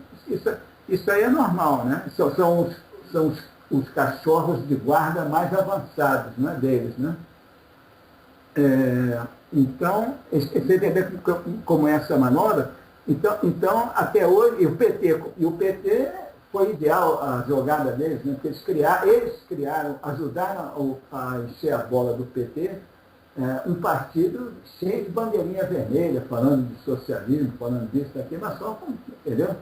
E aí, com isso, serve para fragilizar o PT junto a esse pessoal, para criar mais ódio contra o PT em toda essa audiência, né, que tem o fanatismo anticomunista. Serve para isso também, né? Doutor, então agora eu gostaria de fazer uma pergunta. Para quem está nos ouvindo e não sabe, o doutor Adriano Benayon era uma peça muito importante do PRONA, do fundador doutor Enéas. Eu gostaria que o senhor me respondesse se o PRONA chegasse ao poder, conseguiria exercer o poder. É o que eu digo, ele só conseguiria se fosse num quadro diferente, né? Nesse quadro institucional que nós temos, primeiro ele nunca chegaria ao poder, porque o poder tanto não chegaria como não chegou. Você sabe que ele foi desestabilizado por N manobras. Que aqui esse sistema político que é usado a serviço do Império, ele muda de regra à vontade. Quer dizer, ele fala muito de ordem jurídica e tal, legalidade, mas ele não obedece a nada. As regras são mudadas. No Congresso você vota o que você quiser, você manobra, você faz a transa que eles quiserem. Né? Então eu vou dar um exemplo. Você sabe disso. Primeiro, o doutor Enéas elegeu, em 2006, elegeu mais 5 deputados além dele. Então, desses 5, 4 eles foram comprados para sair do PRONA. Já começou a fazer. Aí N manobras para tirar as prerrogativas do PRONA na Câmara. E não tem espaço. E daí, se você é minoritário e nacionalista, você não vai ter espaço. O que você falar no Congresso, ou tentar no Congresso, o povo nem vai ficar sabendo. Entendeu? O povo hoje taxa o Jair Bolsonaro como nacionalista, uma coisa que não é, né? Esse também é um daqueles caras que joga naqueles negócios muito extrema-direita, né? Quer dizer, moralismo, militarismo. Puritano. E apostando muito como se os militares tivessem virtudes superiores aos demais, né? Isso, nós tivemos militares excelentes aqui no Brasil. Lógico que a maioria não chegou a grandes posições no governo, né? E civis também, e horrorosos dos dois lados. Então não é por a pessoa ser civil ou militar que ela vai ser boa ou ruim, não é verdade? Verdade. Então, o que Bolsonaro então é isso. Mas eu estava querendo falar sobre o que mesmo? O PRONA. Sim, o PRONA. Então, vou te dar um exemplo. Então, o PRONA foi sendo minado de todos eles, não tinha espaço. Não tinha espaço quase nenhum na TV, né? Por isso que o doutor Enéas aceitava qualquer convite, com o Ratinho, com aquela Luciana Gimenez, né? Qualquer um. Aí, para ter alguma exposição, porque ele tinha aquela noção da comunicação e ele sabia que os votos que ele ganhou foi naquele tempinho eleitoral que ele tinha, né? Ele foi no Boris Casoy, no Jô Soares 2 vezes, no Roda Viva, e acho que no Roda Viva é besteira aí, né? Que os caras aquilo ali é uma matilha de cães, né? Que fica hostilizando qualquer pessoa a pessoa não consegue nem falar, né? Se não for falar besteira a favor do sistema, nem fala naquela porcaria lá, né? Não é verdade? Verdade. Mas eu sempre classifico aquilo uma matilha de cães a serviço desse sistema aí, né? Aqueles jornalistas que participam desse Roda Viva, né? Que é a TV Cultura, São Paulo, a PSDB, né? Mas é dos caras, né? É deles, é. Então, o que eu ia dizer? Não sei se eu não estou exagerando, né? Quando eu estou muito bem. Mas então, o PRONA, então, ele não tinha espaço. E aí você, por exemplo, você elege 5 deputados, 6, né, com o doutor Enéas. Aí passa outra eleição, o pessoal quer saber, o que é que eles fizeram? Não fizeram nada, porque também não podiam fazer nada, mas o povo não entende isso. Correto? Se não fez nada é porque foi mais um aí que está nos enrolando, perdeu o interesse, né? Além disso, mas ainda assim o doutor Enéas ainda foi reeleito com uma boa votação, e é possível porque naquela eleição de 2006 em São Paulo, houve fraude eletrônica demais. Isso eu posso atestar, mas seria outro programa para falar disso. Agora, só para terminar, isso é muito importante em relação a essa questão do PRONA, é o seguinte, é que não bastasse isso, você sabe o que é que aconteceu, o que eles fizeram lá com a chamada lei de barreiras para acabar com o PRONA? e acabar. Era justamente disso que eu ia perguntar agora. Ah, bom. Dos partidos pequenos, né? Aí ele teve que se fundar com o PR, né? Com o PL que virou o PR. Era o partido, sei lá, era liberal, não sei o que, PL, né? Libertador. Era PL e agora é PR, né? Aí virou PR com a fusão. Mas aí o doutor Ené já estava muito desgastado, já estava doente, já estava com câncer, né? Que não sei se tinha sido injetado ou se foi da. Com certeza foi, com certeza. Ou se não foi, também pode ter resultado da tensão em que ele vivia, né? Porque ele era apertado financeiramente, infiltravam pessoas no Prona para atrapalhar, tudo que podia fazer, legal e ilegal para fazer, fazia. E aí culminou com aquele negócio da lei de barreiras, cuja finalidade foi só acabar com o Prona mesmo. Porque... Eu gostaria que o senhor falasse que o senhor entrou com um processo, até junto com o senhor Elimar Máximo, da Bacena. Nós tentamos. Mas você sabe que na justiça aqui até tudo deles também, né? Aí você vai conseguir você não vai conseguir nada de importante em favor do Brasil na justiça. Por exemplo, você falou na privatização da Vale, aquelas ações que vários procuradores da República e várias outras pessoas fizeram com grande documentação e provas e tudo mais, e que foram concedidas por juízes de instâncias inferiores, tudo aquilo foi suspenso, todas essas privatizações foram suspensas com liminares concedidas nos tribunais superiores, que são os mais expostos a essa influência do poder aí, né? E você vê até hoje essas privatizações estão subjúdice, nunca são julgadas. Entendeu? E ninguém fala na grande mídia, né? Ninguém fala na grande mídia. Então, está tudo lá cozinhado nas gavetas dos tribunais, do STF e outros tribunais, STJ. Entendeu? Então, o sistema não controla só... Quer dizer, o sistema controla quase que totalmente o Congresso, o Legislativo, e grande parte, tudo que for decisivo também assim, nas altas instâncias do judiciário também. Então, você não tem democracia alguma. Nem presidente. Aí isso também ajudaria a responder. Primeiramente, seria impossível nesse sistema o doutor Ernesto ser eleito. É impossível. O sistema barra todas as possibilidades. Não é uma democracia real. Né? E se fosse... Se ele pudesse, se o sistema permitisse, desse condições a que ele pudesse ser eleito presidente, ele também não ia poder governar, que ele ia ser boicotado de toda maneira e tentariam desestabilizar, né? Ou seria deposto em 6 meses, né?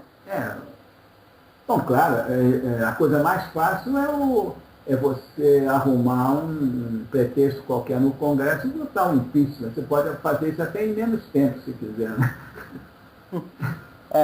Porque a Dilma não tomou posse não faz nem 2 meses e já estão falando em repor, né? Pois é. Mas é o que eu estou dizendo.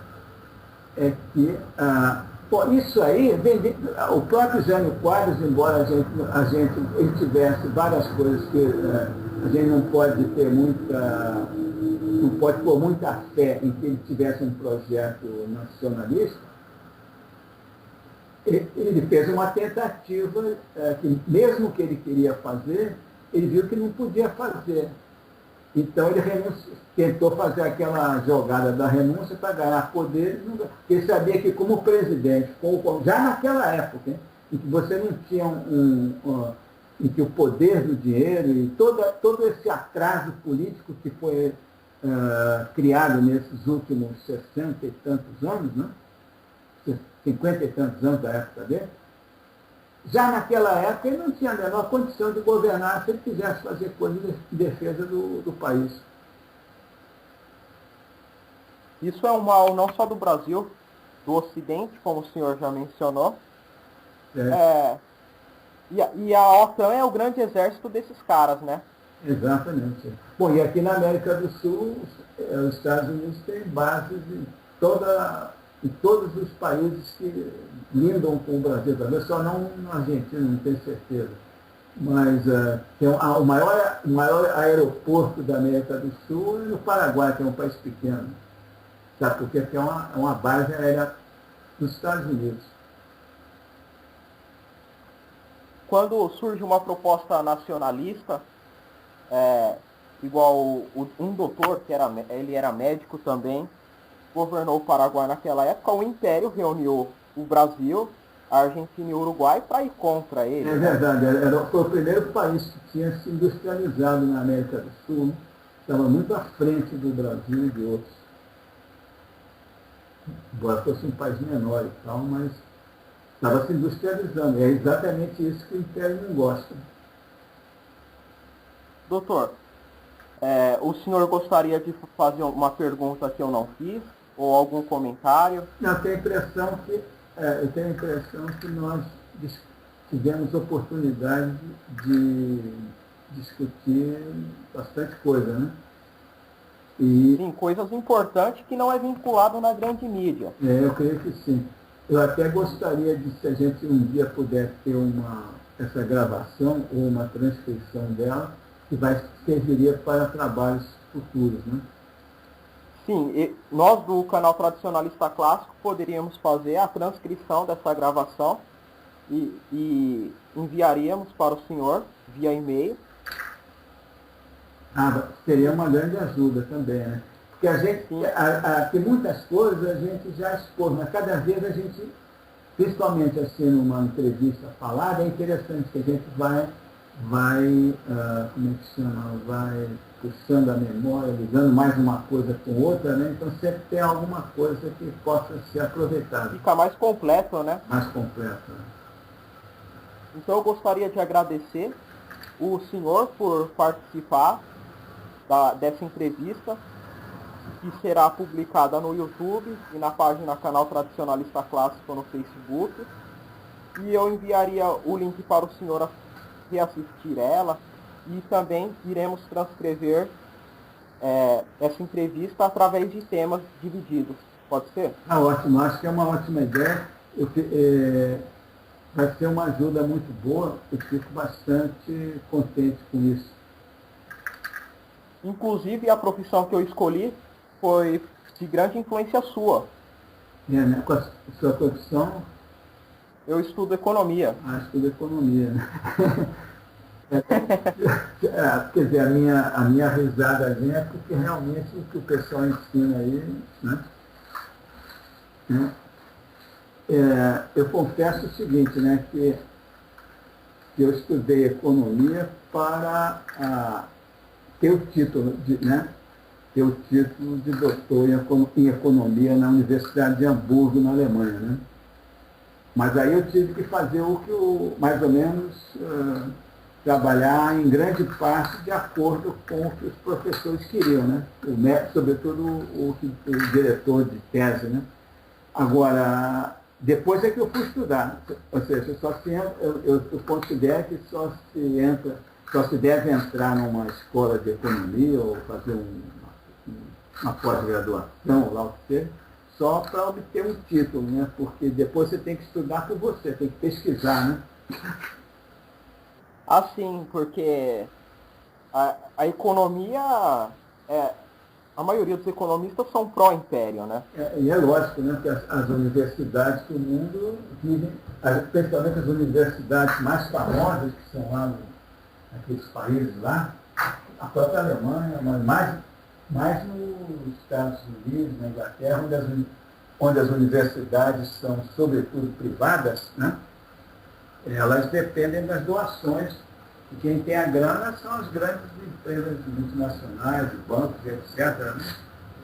Então, aí eu repito sempre aquela frase que eu coloquei no livro, né, no meu livro, Globalização versus Desenvolvimento, que eu até acharia ótimo se pudermos pensar numa ideia de divulgá-lo e a gente vender. Eu tenho aqueles exemplares da segunda edição, que já tem bastante tempo, né? A venda é direto com o senhor? A venda seria direto comigo. E a gente pode, então, vamos dizer, ir queimando exemplares que restaram da minha porta, né? E a porta da livraria se esgotou já faz tempo, né? Os livros que a livraria distribuiu e colocou nas livrarias, que a editora colocou nas livrarias, já está esgotado há muito tempo, né? E eu acho muito importante que as pessoas possam ler esse livro, principalmente porque eu coloco ali a história dos países que desenvolveram. O que é que foi feito naqueles países? É uma das coisas que eu coloco no livro. E também como o Brasil é estudado por esses mecanismos todos da transferência de... Eu vou divulgar o livro do senhor na minha página. E eu gostaria de comprar o livro do senhor, só que esse assunto a gente trata por e-mail. Você pode ver porque, exatamente, isso aí seria muito bom para as pessoas que desejam assim, um entendimento assim, mais aprofundado no plano histórico e mundial, não só brasileiro. Né? Porque ali falo muito do Brasil, daquele negócio todo, de como foi a educação, mas também de como cada... inclusive, já me foi assinalado que eu devia fazer mais tarde, mas isso aí dependerá de muita outra coisa, de tempo, fazer uma terceira edição na qual eu incluísse um capítulo sobre a China, porque quando eu escrevi o livro originalmente, em 1900, ainda nos anos 90, né? A China ainda não tinha surgido como surgiu, né? Como país desenvolvido. Potência, né? Com um país com uma economia altamente avançada e desenvolvida. Né? Então, eu analisava os países que se desenvolveram. A China não tinha bem se desenvolvido completamente. Né? Então, mas eu analiso todos os outros casos. Né? Até a Coreia do Sul e Taiwan também, e todos aqueles que são conhecidos como desenvolvidos. Né? Os tigres asiáticos, né? Não, os tigres asiáticos, falei só de Coreia do Sul e Taiwan, porque os outros não eram tigres, né? Só esses dois que tinham se desenvolvido. Né? Agora, um ou outro já avançou também, mas fundamentalmente a Coreia e Taiwan que seguiram o modelo japonês. Né? Conseguiram construir uma economia baseada em conglomerados privados e com grande apoio estatal, né, de capital nacional, né? Embora fossem regimes praticamente militares de direita. Né? E a China veio a fazer isso numa escala muito maior, porque a dimensão da China é muito maior, né? Fazer um desenvolvimento estupendo, né? E aqui que nos últimos decênios é que apareceu. Né? Nós já estamos fazendo, desde a época em que eu comecei a formular o livro, já faz 20 anos. Né? Então a China ainda não tinha desenvolvido tanto. Né? O senhor também pode falar sobre a Rússia, né? E ali eu também não falo da Rússia, porque a Rússia... Eu falo no livro da Rússia, claro, mas não assim com um capítulo especial, né? Porque a Rússia estava numa época até de eu vou dizer assim, de destruição do que ela tinha feito antes, que também não era assim um exemplo muito bom, né? Era a época do Boris Yeltsin, né? Aquelas épocas horrorosas de Gorbachev, Boris Yeltsin, exatamente. Porque a Rússia conseguiu, na época stalinista, ela conseguiu grandes êxitos, mas só mais na indústria pesada e militar, né? Grande tecnologia aeronáutica, militar e tudo mais, mas não soube criar uma economia bem diversificada. Foi até uma das razões pelas quais os Estados Unidos ganharam a chamada Guerra Fria. Né? Doutor, o senhor, se quiser divulgar o preço do seu livro aqui no canal Tradicionalista Clássico, pode ficar à vontade. Tá certo.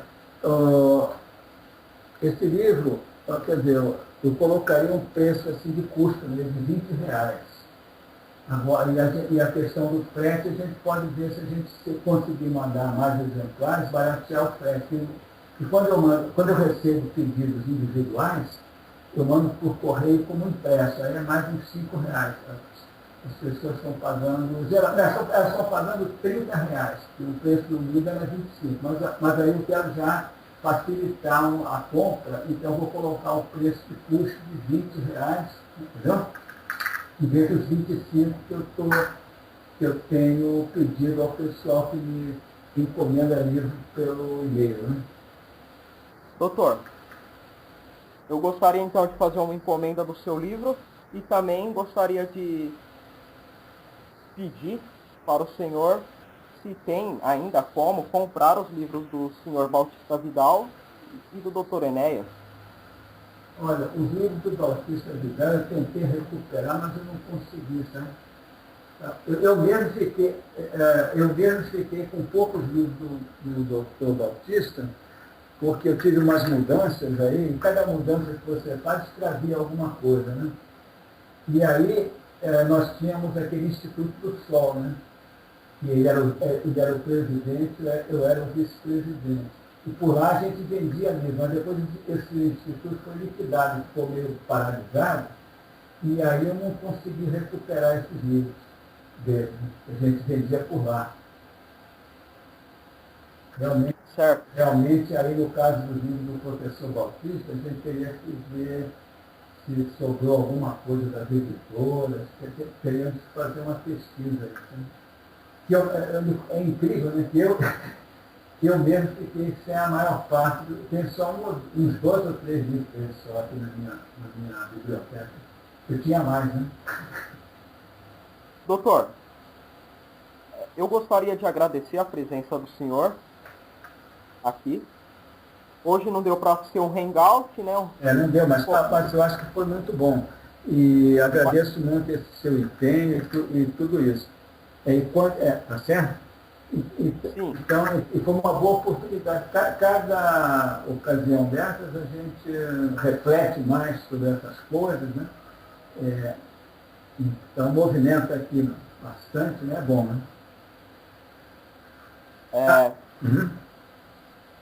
Poderíamos marcar uma próxima conferência quando o senhor quiser. Tá certo. Aí agora é a critério de vocês. Pode dar uma espaçadazinha no tempo aí. E enquanto isso, a gente pode, tanto aqui como você aí, dar uma verificação se esse sistema está funcionando bem, né? Esse sistema do Hangout. Como eu, né?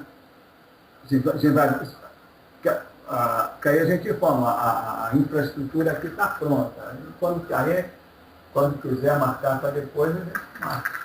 Né? Sim. E eu vou transcrever essa conferência aqui, envio para o senhor em arquivo, por e-mail. Muito obrigado pela participação. Eu que agradeço. Eu creio que você está prestando um grande serviço aqui para o país. Obrigado. Como diz o senhor Bautista Vidal, enquanto houver um brasileiro vivo, há esperança. Essa foi boa. Foi boa, está ótimo. Valeu, doutor. Um abraço, então, tudo de bom. Um abraço, tchau, tchau. Tchau.